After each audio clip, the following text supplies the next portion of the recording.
The problem is कि कश्मीरी मुसलमान हमेशा उस कश्मकश में रहता है, उसको आदत हो गई है। चाहे कितना भी नेशनलिस्ट हो, उस पर ये तहमत लगनी लगनी कम से कम लाइफ में एक बार, फिर उसको प्रूव करना ही पड़ता है।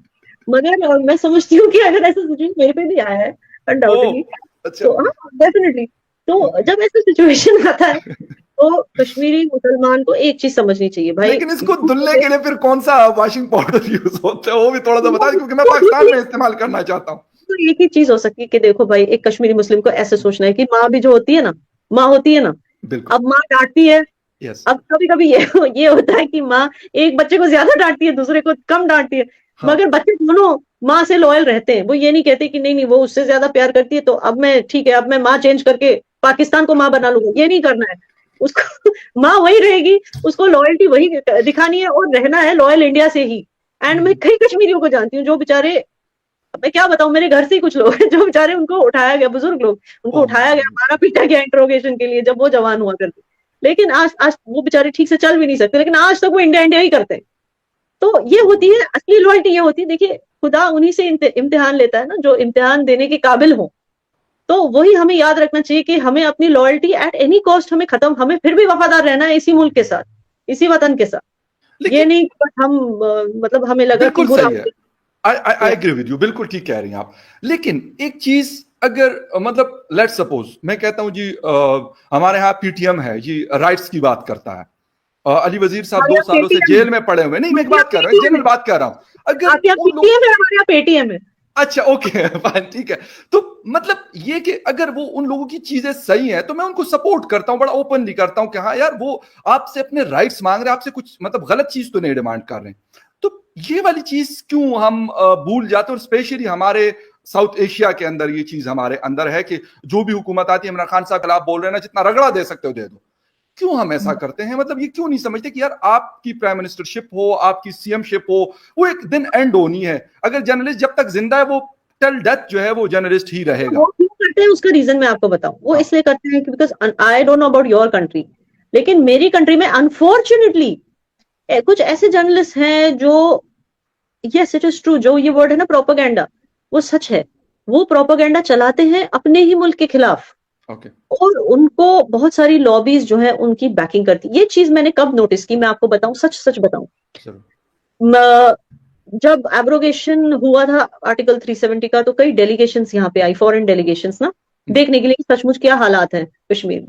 ओके। ऐसी एक डेलीगेशन में मैं भी गई थी, तो मतलब यूथ को बुलाया था, तो मैं कुछ सहेलियों के साथ ओके। चली गई। अच्छा वहां पे, अब हम दो सहेलियां जो है हम बड़े प्रो इंडियंस हैं भाई, मतलब कुछ भी हो जाए, नहीं नहीं गवर्नमेंट ने ठीक किया, ये अच्छा हुआ, अब अच्छा ही होगा, ये 3 साल पुरानी बात है। एक हमारे साथ एक सहेली थी जो रेटोरिक बोल रही थी, वही जो उसके दिमाग में फिट किया गया था, रेडिकल रेटोरिक, विदाउट एनी, मतलब वो पैदा भी नहीं हुई होगी जब कुनान पोशपुरा में जो हुआ था वो हुआ, ओके। मगर उसके दिमाग में फीड किया गया था कि तुम्हें उसी चीज के बारे में बोलना है डेलीगेशन।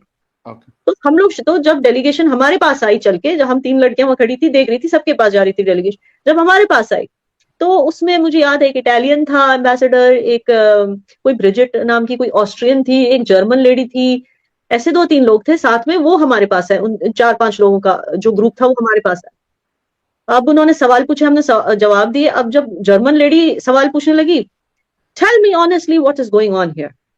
सो अब यहाँ पे जो है, जो तीसरी हमारी जो सहेली थी वो शुरू हो गई, we welcome Indian government but they should not do reps. ठीक है ना। अब हम दोनों उसको बोलने की कोशिश करें, तो मैडम एक्चुअली जो एग्जिस्टिंग पॉलिटिकल पार्टीज थी वो देश को लूट रही थी, वो मतलब देश का पैसा लूट रही थी, एंड गवर्नमेंट चाहती है कि यहाँ पे इंप्रूवमेंट हो, यहाँ पे डेवलपमेंट हो, इसीलिए 370 हटा। हम जर्मन औरत को बोलने की कोशिश कर रहे थे, हम दोनों, मैं और मेरी एक सहेली, लेकिन जर्मन औरत कह रही थी तुम लोग चुप रहो, you keep quiet, I want to hear her. उसको उस लड़की का सुनना था जो प्रोपेगेंडा बोल रही थी, और हमें उस सहेली ने शॉक किया। उसने हमें नहीं बोला कि वो ऐसे बात करेगी उनसे, उसने हमें ये बोला मैं भी तुम्हारे साथ आऊंगी और मैं भी बोलूंगी कि हम चाहते हैं कि अच्छा हो, अगर 370 हटाया भी है तो हमें उम्मीद है कि अच्छा ही होगा। जी। वो ये बोलकर आई थी डेलीगेशन, वहां आके उसने अपनी बात बदल ली, और सारे जो है ना ये यूरोपियन डेलीगेशन सारे घुस गए उसको सुनने के लिए कि वो क्या कह रही है। हम्म। तो do you understand what I am trying to say. Hmm. वो चाहे यूरोपियन मीडिया हो, अमेरिकन मीडिया हो, कतार मीडिया हो, हम्म। ये लोग चाहते हैं कि यहाँ पे अनरेस्ट हो, चाहे वो हिंदू मुस्लिम के बीच में हो या कश्मीरियों के आपसी मामले में हो। ओके। यहाँ पे इंडिया में जितना अनरेस्ट होगा उससे उनको कुछ ना कुछ फायदा है। और ये बात मैं उस दिन समझ गई थी कि इसको क्यों इतना इंटरेस्ट है। यहाँ पे सैकड़ों लोग आए हैं कश्मीरी, अलग अलग तबके से, अलग बिजनेस वाले आए हैं, लॉयर्स आए हैं, और सब एक ही चीज बोल रहे हैं, हमें उम्मीद है कि अब अच्छा होगा क्योंकि पॉलिटिशियंस ने सचमुच हमें बहुत लूटा है। वो एक ही लड़की थी जो उल्टा बोल रही थी, अब सबको उसी का सुनना है। तो मैं समझ गई कि यहाँ कुछ ना कुछ है जो चल रहा है, और उस अच्छा। वजह से हमारे यहाँ कुछ ऐसे जर्नलिस्ट हैं, जैसे आप देख लीजिए मोहम्मद जुबैर, ऑल्ट न्यूज वाला, आप देखिए राना अयूब, इन्हीं को बुलाता है वॉशिंगटन पोस्ट। जैसे आप मेरा इंटरव्यू ले रहे हो ना, अब हम हाँ। जैसे क्या करें, हम फकर यूसुफजई चैनल पे जाएंगे, आरजू काज़मी चैनल पे जाएंगे, हमारी इतनी पहुंच है। लेकिन वो देखो कहाँ पहुंच गए, नहीं, वॉशिंगटन पोस्ट, न्यूयॉर्क टाइम्स, उनको बुलाया जाता है भाई। और वो ऐसे लोग हैं, अगर आप सर्वे करोगे इंडिया में, 90% इंडियंस बोलेंगे कि इनको हम जर्नलिस्ट मानते ही नहीं। राइट राइट तो राइट। ये हालात है, आपको समझना होगा। इसीलिए जो है, ऐसे बोला जाता है कि ये जर्नलिस्ट प्रोपेगेंडा कर रहा है, ये शायद सेपरेटिस्ट होगा, ये शायद एंटी नेशनल होगा। हमारी जो कंट्री है, it believes in full freedom of all rights, मगर उन राइट्स का मिसयूज कई लोगों ने किया है। लेकिन यार एक चीज जो मैं समझने की कोशिश कर रहा हूं कि लेट्स सपोज, मैं पाकिस्तान की बार बार एग्जांपल्स इसलिए दे रहा हूं कि मैं खुद सामने ये चीजें देख रहा हूं। यहाँ पे हिंदुस्तान में आप देखती होंगी, आप देख रही हैं, आप जैसे और लोग देख रहे होंगे कि ये जरूरी तो नहीं है कि जो चीज मतलब मैं बेहतर समझता हूं, मैं इमरान खान साहब को गलत समझता हूं, लेकिन बहुत सारी उसकी फैन फॉलोइंग है। अब अगर वो कहे कि नहीं जी फखर यूसुफजई क्यों गलत समझता है, ये भी सही समझे, या मैं ये कहूं कि यार ये बाकी लोग क्यों गलत समझ रहे हैं, सही समझ रहे हैं, ये भी गलत समझे जिस तरह मैं समझता हूं, जरूरी तो नहीं है। ये चीज क्यों नहीं हमारे अंदर आती? मैं इसको दोनों उस पर बांग्लादेश के हवाले से भी कह रहा हूं, हिंदुस्तान के हवाले से भी और पाकिस्तान के हवाले। आप बहुत मासूमियत वाली बात कर रहे हैं, पता नहीं आप सचमुच कितने मासूम है या बस आप बात ऐसी कर रहे हैं। ये मासूमाना सवाल है मेरा। नहीं, यहाँ पे बिकॉज आपको मानना पड़ेगा, लोग अपना जमीर बेचते हैं, बिक जाते हैं।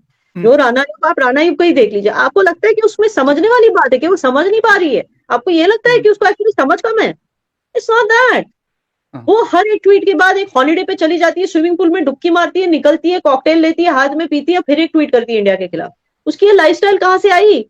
लेकिन उनका तो ट्विटर अकाउंट भी सुना है बंद कर दिया गया था हिंदुस्तान में, वो कहते दिखाई नहीं दे रहा होता। कौन? राना अयूब का।